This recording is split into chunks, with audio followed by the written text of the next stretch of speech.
नमस्कार, मैं केशव राय, विश्व हिंदी अकादमी व मालवा रंगमंच समिति का अध्यक्ष।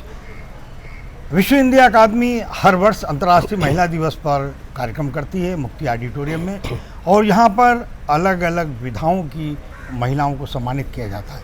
साथ ही साथ रंगारंग कार्यक्रम भी रखा जाता है, सांस्कृतिक, साहित्यिक और वक्तव्य भी रखे जाते हैं। और हम हर बार ये निवेदन करते हैं, हमारे बहुत लोकप्रिय गायक, हमारे क्या सभी के लोकप्रिय गायक देश विदेश में जिनके शोज़ होते हैं, कई वीडियो आ गए हैं, कई फिल्मों में इनके गाने आ गए, चिंतन बाकीवाला रॉक स्टार, ये हमारी संस्था के लिए समय निकालते हैं। आज भी जैसे कि रिकॉर्डिंग के दौरान जल्द आ गए यहाँ पर, और अब शाम को हमने इनसे निवेदन किया कि महिला प्रधान जो गीत हैं, महिलाओं पर आधारित हैं, कुछ गीत के लिए निवेदन किया, इन्होंने वो स्वीकार किया, तो आज आए हैं। चिंतन जी नमस्कार। आपका धन्यवाद कि आप समय निकाल कर आए, रिकॉर्डिंग आपकी चलती रहती है। तो आज आप कौन से गीत गाने वाले हैं? सर्वप्रथम में बता दीजिए गाने के। सर्वप्रथम तो मालवा रंगमंच समिति की तरफ से ये आयोजित, जो कि हर वर्ष एक तरह से बहुत ही इंतज़ारी रहती है इस कार्यक्रम की, जो कि अंतर्राष्ट्रीय महिला दिवस होता है 8 मार्च को। और मैं पिछले वर्ष भी इसी कार्यक्रम के लिए मैं बम्बई में मैंने कुछ गीत गाए थे। आज भी मैं महिला प्रधान कुछ गीतों को गा रहा हूँ, जिसमें कुछ एक लड़की के अल्हड़पने की सुंदरता का गीत है, जैसे एक लड़की को देखा तो ऐसा लगा, और जैसे बहन के ऊपर है फूलों का तारों का सबका कहना है, एक हज़ारों में मेरी बहना है, और जैसे एक प्रेमी और प्रेमिका के बीच में आंखों में काजल है, काजल में दिल है, दिल चलो दिल में बिठाकर तुम्हें तुमसे ही प्यार किया जाए, और एक प्रेमिका या पत्नी को समर्पित भी गीत है कि तुमसे बढ़कर दुनिया में न देखा कोई और, जुबां पर आज दिल की बात आ गई। तो कहीं ना कहीं हमारा भारतवर्ष या हमारी संस्कृति एक महिला के बिना, चाहे उनका सौंदर्यकरण हो, चाहे उनका काम हो, चाहे उनकी कर्मठता हो, चाहे as an sister, as an wife, as an mother, as an मतलब घर की मुखिया, एक माँ, ममता और बहन और पत्नी के रूप में हमारी माँ, हमारी भारत माँ, हमारी मातृभूमि, हम माँ और स्त्री को बहुत बड़ा महत्व देते हैं। इसलिए वुमेंस डे पे मैं ये कुछ गीत गा रहा हूँ।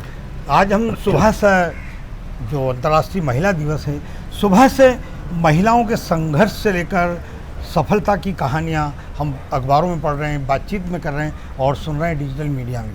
इसी प्रकार से चिंतन जो बाकीवाला जी हैं, इन्हें गीतों को गाने की प्रेरणा इनकी माताजी से मिली, और इनकी माताजी की याद में हर वर्ष एक बड़ा संगीतमय कार्यक्रम करते हैं। और कोरोना काल में इन्होंने कई प्रोग्राम दिए हैं और कई शहरों में गए हैं।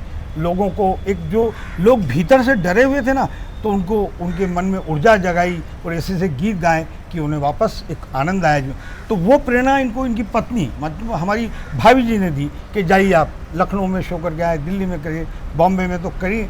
तो माता जी और भाभी जी, इन दोनों से कितनी प्रेरणाएं मिलती हैं आज अंतर्राष्ट्रीय महिला दिवस है? जी, मैं जब से मैंने होश संभाला पैदा होने के बाद में, तो मुझे मेरी माँ जननी, जिन्होंने मुझे जन्म दिया, उनके द्वारा ही मुझे किशोरदा के समीपता मिली, और उन्होंने मुझे सिखाया, गाने की प्रेरणा दी। वो सिंगर नहीं थी, लेकिन एक मेरी बहुत बड़ी गुरु रही, मेरी इंस्पिरेशन रही।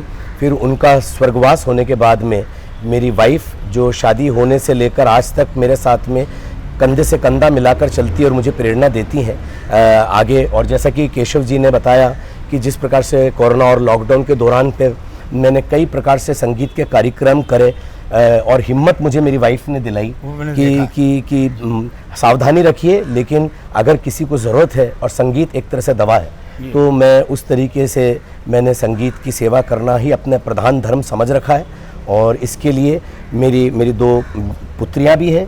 तो मैं आई एम ब्लेस्ड कि इंदौर माँ देवी अहिल्या का शहर है, और उसके बाद में मेरी वाइफ, मेरी मदर, मेरी 2 बेटियां। तो मैं महिला सशक्तिकरण को प्रणाम करता हूँ। आपने बेटियों का जिक्र किया। चिंतन जी की जो बेटी है, इवेंट की दुनिया में बहुत बड़ा काम कर रही है, बड़ी वेडिंग प्लानर है जी। तो बिटिया के बारे में कुछ बताइए सर। जी, बड़ी बेटी स्वर्णिमा है, वो इवेंट वेडिंग प्लान के अंदर अभी काफ़ी अच्छा काम कर रही हैं, और स्पेशली वेडिंग इवेंट्स करती हैं पूरे थ्रू आउट इंडिया। दूसरी जो बिटिया है, वो उसका नाम सौंदर्या है, और वो फैशन डिज़ाइनिंग में है। क्या बात। और साथ में सिंगिंग भी है उसका हॉबी। तो इस प्रकार से बड़ा खुशहाल और सबकी बधाइयाँ मेरे साथ में आज मौजूद है। और मैं रिकॉर्डिंग्स और शूट्स के लिए ही अभी बॉम्बे में हूँ, और मैं मेनली तो बॉम्बे रहता हूँ, लेकिन जो है आना जाना चलता रहता है। जी, माता जी की याद में जो आप कार्यक्रम करते हैं प्रतिवर्ष, तो उनमें कई नई गायिकाओं को, उभरती गायिकाओं, प्रतिभाओं को सम्मानित भी करते हैं। जी। एक्चुअली ये अपने आप में बड़ा यूनिक प्रोग्राम होता है एवरी ईयर 26 मई को, जो कि मेरे पैतृक शहर इंदौर में होता है। और वहाँ पर अभी तक हमने जो 2-3 बार आयोजन करे, उसमें हमने इंदौर के एयरपोर्ट डायरेक्टर आर्यमा सन्याल जी को मम्मी के नाम से सम्मानित किया, और वहाँ की महापौर मालिनी जी भाभी को भी सम्मानित करने का गौरव प्रदान हुआ। और इस वर्ष भी हम करने जा रहे हैं। तो नई प्रतिभाओं को भी मंच मिलता है, साथ में एक जो महिला जिन्होंने अपनी कोई भी किसी भी क्षेत्र में जिन्होंने इंदौर और प्रदेश का नाम को गौरवान्वित किया है, उनको भी मम्मी के नाम से पुरस्कृत करने का सौभाग्य मिलता है। और ये अपने आप में वर्ष का सबसे बड़ा इवेंट होता है जो इंदौर में। तो आप बहुत जल्दी आप चिंतन जी को सुनेंगे, और चिंतन जी को कार्यक्रम अभी 1.5 घंटा है शुरू होने में, लेकिन चिंतन जी के चाहने वाले, इनको सुनने वाले आए। आप कुछ बोलना चाहते हैं? 2 मिनट चिंतन जी के बारे में, आइए, इच्छा है आप आइए आप चिंतन जी के बारे में क्यों, आप चिंतन जी के ज़बरदस्त फैन हैं, क्या चिंतन जी यार 2 शब्द? नमस्कार, मैं दीपक खेर, मैं भारतीय स्टेट बैंक में अधिकारी इस रूप में सेवानिवृत्त हुआ हूँ और संगीत से भी जुड़ा हुआ हूँ। पिछले शायद 8 जनवरी को आपने कार्यक्रम आयोजित किया था, उसमें जी चिंतन जी को सुना था आपने, तो इतना इन्होंने प्रभावित किया जी कि आज रोक नहीं पाया। नहीं, मैं तो कहता हूँ कि हर दिन शायद इनकी आवाज़ मेरे कानों में गूंजती। क्या बात है, वाह। और भले ही उम्र में मुझसे छोटे हों, लेकिन इनके लिए मन में एक बहुत ही श्रद्धा स्थान है, बहुत ही एक सम्मान का स्थान है। चलिए, थैंक यू। और आपकी गायकी में खास बात देखी, जो सबसे बड़ी बात रहती है, अच्छी आवाज़ होना, लय में होना, ये तो ज़रूरी है। क्या बात, लेकिन उससे भी ज़्यादा ज़रूरी है कि श्रोता बड़े आकर्षण से उसको सुने, देखिए ना, उनके मन में बस जाए, वो सबसे बड़ी बात होती है। बधाई हो सर इसके लिए। मैंने तो एक ही बार सुना, लेकिन इतने मन में बसे, शायद मुझे लगता, मैं कह रहा था अगर मालूम होता जैसे किसी आप अच्छी मिठाई की दुकान पे खा रहे हैं, खाना है, तो खाने के बाद जो मुंह में स्वाद रहता, वैसा एक आनंद था कि अरे इनको सुनना है। क्या बहुत आनंद है। चलिए सर, है ना, हमारी बहुत बहुत शुभकामनाएं। Thank you. आप सफल होंगे, सफल हैं, और ज़्यादा आपका आशीर्वाद जादू चाहिए लोगों के सिर पे जी, आपका आशीर्वाद चाहिए,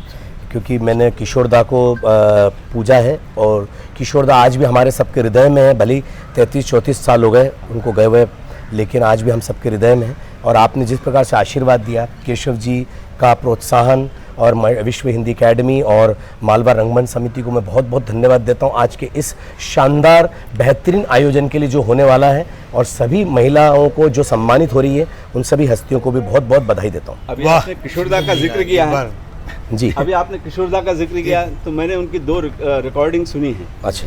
तो जो उनमें आत्मविश्वास था, उनका नाम था, वो तो अपनी जगह है, लेकिन आपकी गायकी में मैंने वो आत्मविश्वास देखा। वाह वाह, थैंक यू। और उस आत्मविश्वास को आप लोगों के दिलों तक पहुंचाते हैं। क्या बात है, वो दोनों का जुड़ाव होना बहुत जरूरी है। धन्यवाद सर, धन्यवाद। आज आशीर्वाद दीजिए आप कि आज अच्छा मैं गाऊं। आशीर्वाद है, हमारी शुभकामनाएं। थैंक यू खेर साहब, थैंक यू केशव।